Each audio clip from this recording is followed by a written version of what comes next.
Agora eu acho que vai, né? Baruch Hashem. Ok, Baruch Hashem. Então, essa filha do rei, que é Sheriná, que está aqui conosco, ela está nesse nível aqui. E nesse nível de consciência, não é?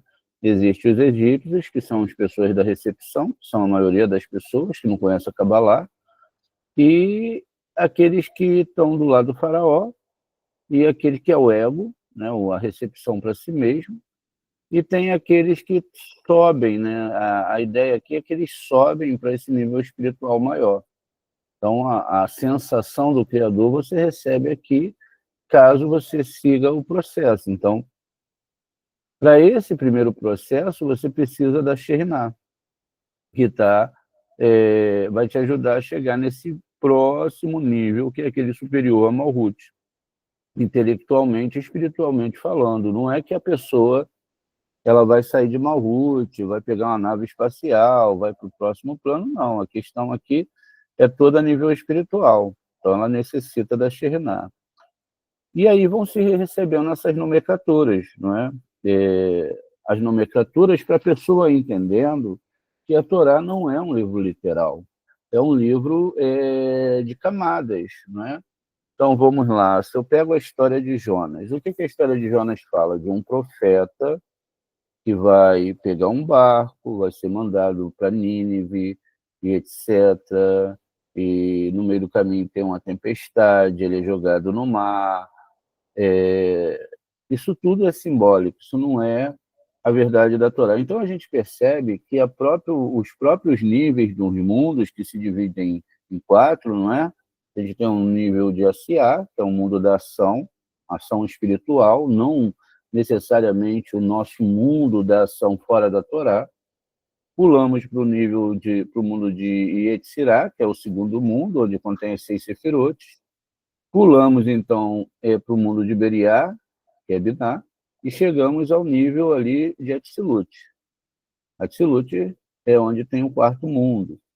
Veja, então, essas são as quatro formas de entender a Torá. O que significa isso? Que conforme eu vou entendendo, compreendendo os personagens, as histórias dentro desse sistema que nós chamamos desses quatro mundos, que estão ligados a Pardes, que seria o nível Peixa, Remes, Drash e Sod, 4 níveis, quer dizer, quando eu chego no último nível, eu estou agora com o entendimento da Torá, que é Atzilut. Ou seja, os segredos estão se abrindo nesse mundo aqui. E aqui todos esses personagens não têm personagem ruim. Lavan se torna bom, Balac, o faraó, todos eles têm um porquê de existir. Não existe mais uma Torá escrita, que a Torá escrita existe para me extrair dela os segredos. Então, isso, se Deus queira, né, indo da forma correta, pela metodologia do estudo do Arizal, né, e do Baal Hassulam, como a gente vai agora colocar para vocês, vai fazendo com que a alma, nesse último momento, ela tenha uma elevação. E é o último momento mesmo, né? 6.000 anos para retificação. É lógico que nós iremos entender proporções e entendimentos diferentes em relação à Torá, para que a gente possa realmente entender, tanto historicamente, como também espiritualmente, toda essa situação que nós estamos vivendo, onde o ser humano está tão desconectado da Torá, em todos os sentidos. Não há a construção de uma alma, se não há Kabbalah, a pessoa não consegue avançar com a Torá, não consegue avançar para a Kabbalah.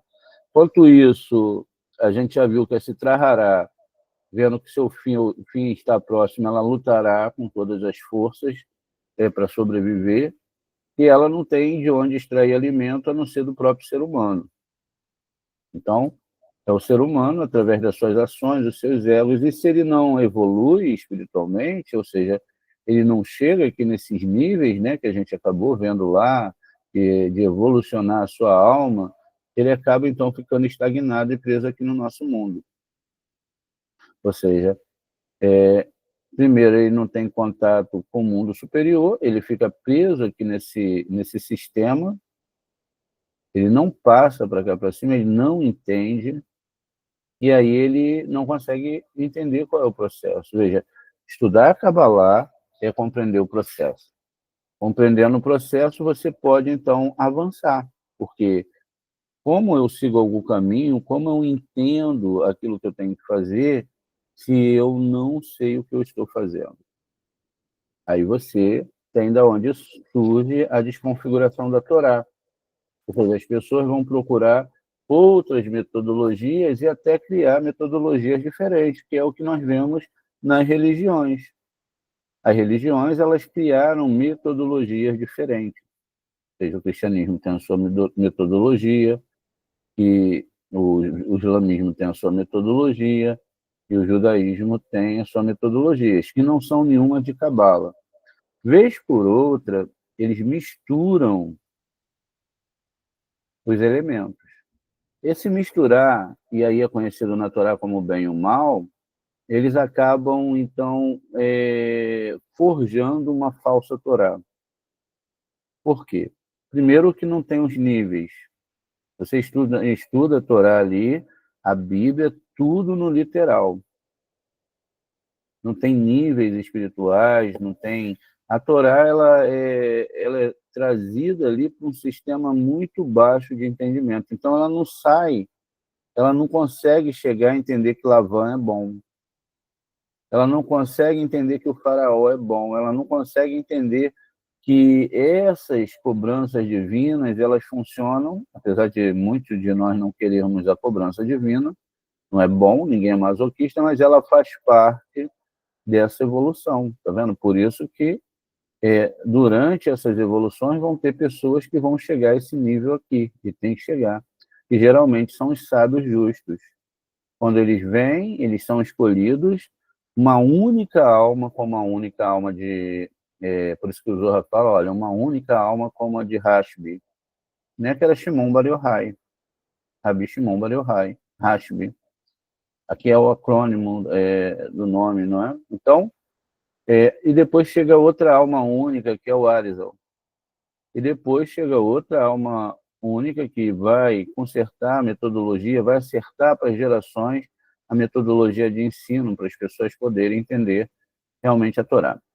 E aí a gente, então, começa aqui justamente entendendo um pouquinho disso, né? A gente está trazendo aqui uma parte reelaborada do livro do Michel Leitman, que é Cabala para iniciante, ou em espanhol, para principiante, enfim. Geralmente, essas leituras que a gente faz do Michel Leitman, no Brasil é complexa. Primeiro, a complexidade é que os livros não são completos. Quando você tem livros aí, por exemplo, perdão, Ei Ouvido, não tem as páginas completas. E os textos, eles são tão diferentes, no espanhol é muito mais completo, porque é muito mais antigo estudar Kabbalah. A Kabbalah, sendo estudada no Brasil, você vê que não temos cabalistas. Tudo que nós temos aprendido por aí, tudo que nós temos visto por aí, são apenas questões superficiais de Kabbalah. É uma Kabbalah que não tem verdade.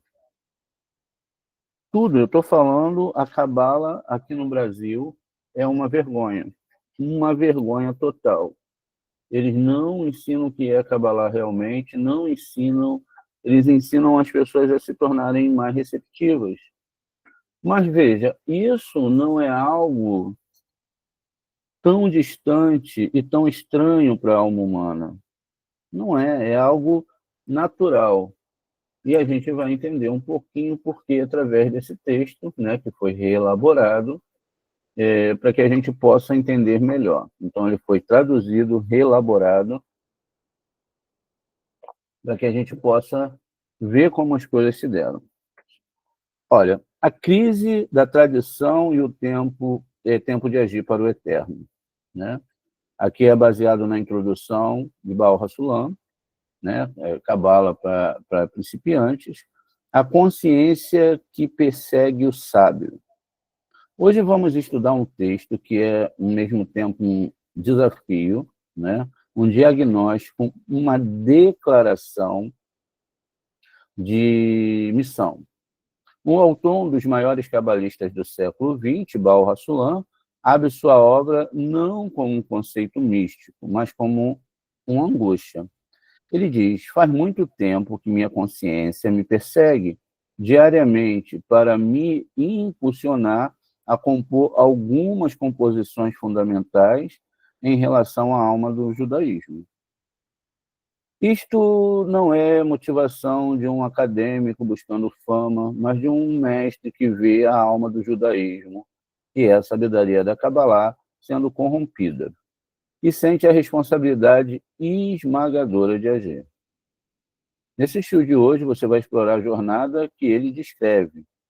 O mundo da tradição, né, pura, como a sabedoria protegida antes de acontecer essa crise, o ponto de virada, um evento que mudou tudo e abriu as portas para a confusão, o diagnóstico da corrupção, a característica da falsa Kabbalah que se espalhou e a resposta necessária, a sua própria decisão, a de Baal HaSulam, de agir para o eterno e revelar a sabedoria de forma clara.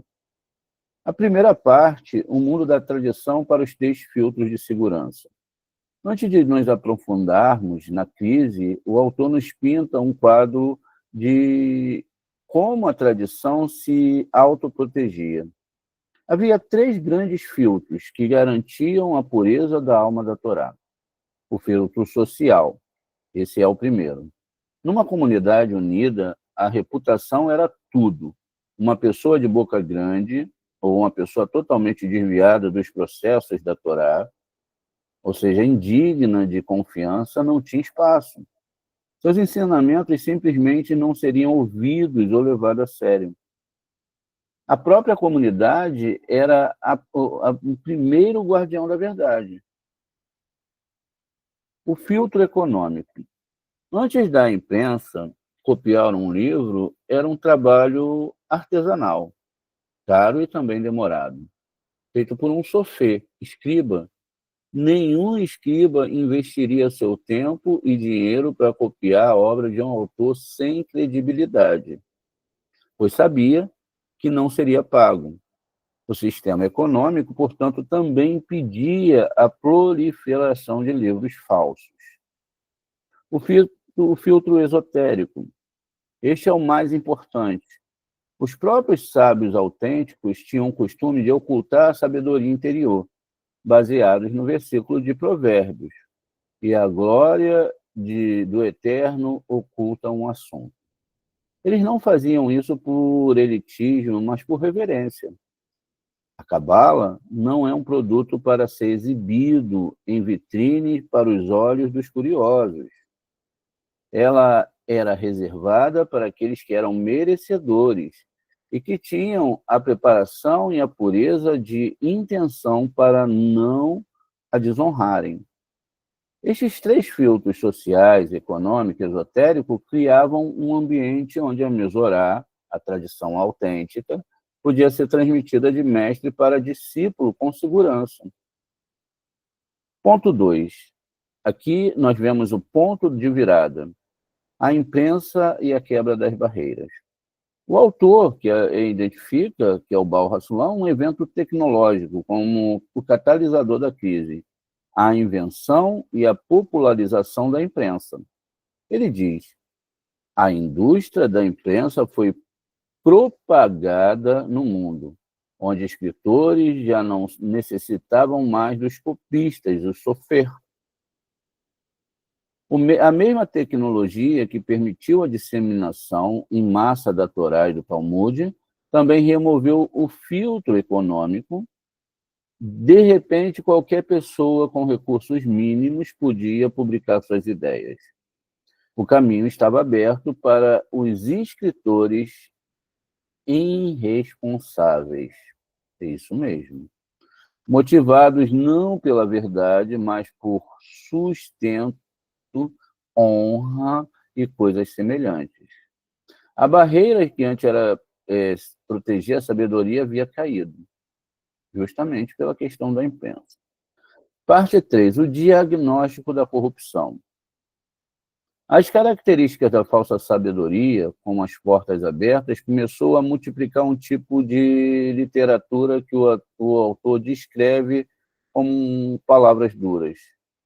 Quais são as características desses livros falsos sobre a alma do judaísmo? Olha, a falta de tradição oral. Foram escritos sem nenhum estudo nem percepção boca a boca por parte de Ravi autorizado. Vamos ler aqui. Então, primeiramente, eles não conheciam a Torá oral, eles não conheciam as tradições. E eles pegavam os materiais, escreviam sem nenhum estudo ou nem recepção. Está vendo essa recepção aqui de boca a boca por parte de um mestre autorizado. É o que nós mais temos visto aí. Pessoas adentram, né, vários estudos sem ter um moré, não entendem nada, e aí daqui a pouco estão escrevendo livros, né, não tiveram uma vivência judaica, não passaram nem pela parte religiosa, então eles não têm nenhum estudo, nenhum conhecimento, a não ser aquilo que eles acham que conhecem. A Cabala, veja, é uma sabedoria viva, que precisa da transmissão direta boca a boca, para ser compreendida. Sem isso é apenas uma letra morta. Ignorância das fontes. Os autores são carentes do conhecimento de todos os livros antigos.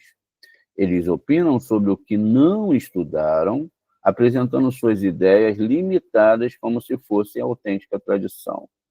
E isso aconteceu na época já do Baal HaSulam. Eu não estou falando de agora. Agora a coisa é muito pior. Interpretações materialistas.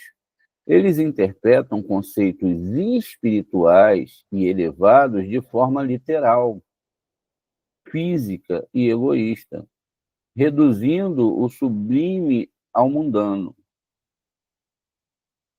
Arrogância extrema. O auge da corrupção. Esses novos sábios, vejam, aqui é pejorativo, esses novos sábios chegam ao ponto de se tornarem críticos. Eles começam a criticar até os mestres antigos. Eles fazem ao público falam ao público qual livro é apropriado e qual deve ser descartado. Uma tarefa que, segundo o autor, era reservado a 1 de cada 10 líderes das gerações. Agora ela é usurpada por insensatos. O resultado final é uma confusão generalizada no público e uma banalização do sagrado. As pessoas começam a achar que podem entender assuntos sublimes com um olhar em um momento livre, e como se a sabedoria mais profunda do universo fosse um passatempo. Conclusão: é tempo de agir pelo eterno. Diante desse cenário, caos e profanação, o autor sente que não pode mais se calar. O antigo costume de ocultar a sabedoria já não funcionava. Não tinha mais como esconder. Na verdade, o ocultamento agora permite que os charlatões dominem o discurso. Ele conclui, o Baal HaSulam, que a única solução é lutar fogo com fogo. Se a imprensa está sendo usada para disseminar a falsidade, ela também deve ser usada para disseminar a verdade de forma clara e sistemática. Ele cita aqui no Terrilim 119, versículo 126, ele diz lá, é tempo de agir para o eterno, pois violaram a tua Torá. Que assunto sério. Sua decisão de escrever não é para quebrar a tradição, mas para salvá-la. Ele se propõe a revelar a medida precisa das fontes e classificar o que foi dito, para dar ao povo as ferramentas para discernir a verdade da mentira. essa aplicação para os nossos dias. O Baal, irmão, né, diz aqui a aplicação aos nossos dias, se Baal Hassulam escreveu isso no início do século XX, imagine o que se diria hoje, na era da internet, do YouTube e das redes sociais. A imprensa dele se multiplicou por 1 bilhão, a confusão é 1000 vezes maior. Em todos os assuntos relacionados ao ser humano. Um texto é chamado a responsabilidade para todos nós estudarmos a Torá. Buscar a autenticidade, devemos procurar professores conectados a uma Missorá, tradição autêntica, que ensinam com humildade e reverência, e não para ganhar dinheiro nem status. Estudar com esforço. A sabedoria da Cabala não é um lanche rápido. Ela exige dedicação, total dedicação, muita seriedade, tempo e, acima de tudo, um trabalho interior de correção do nosso ego. Sem isso, não adianta nada. 3 discernimentos. Devemos aprender a identificar os sinais da falsa sabedoria, a arrogância, a falta de fontes, as interpretações materialistas e busca por fama. A missão de Baal Hassulam é a nossa missão hoje. Em meio a tanto ruído, se um farol de clareza, né? Se um farol de clareza, estudando e vivendo a alma do judaísmo e da Cabala em sua forma verdadeira e pura. Então, vejam, esse texto, ele traz um monte de questões que nós devemos nos colocarmos, né? Devemos colocar ali uma lupa, uma visão, pesquisar a fonte, como a gente tem tentado fazer, trazer o melhor. Só que quando nós estamos trazendo o estudo aqui, nós não começamos ontem e não começamos sozinhos. Nós passamos por várias etapas, não é? Inclusive o próprio judaísmo, de uma certa forma, até chegar a Kabbalah em fontes seguras. A fonte segura de pessoas que já estudavam num processo bem interessante de entender a Kabbalah no seu nível mais profundo. Por quê? Quando nós hoje pegamos livros judaicos, esses livros eles estão cheios de ideias, até mesmo de judeus, que são seres humanos, fora da Torá e da Kabbalah. Quando você hoje abre um vídeo de rabinos famosos, você logo é convidado, venha saber o segredo da questão financeira judaica, venha ser rico, venha aprender porque o judeu é rico e etc. Também te levam para um nível de ego, de separação de outras pessoas, é uma coisa complicadíssima. Te levam para um sistema de religiosidade que não existe na Torá. Tudo isso foi feito porque a Torá não é estudada profundamente. Então, gente, é preciso ter uma lupa. É preciso também os alunos não saírem por aí, né, pegando qualquer material. Tem aluno que começa a estudar Kabbalah, aí daqui a pouco já quer ir no site aqui, já quer ir no rabino ali, já quer...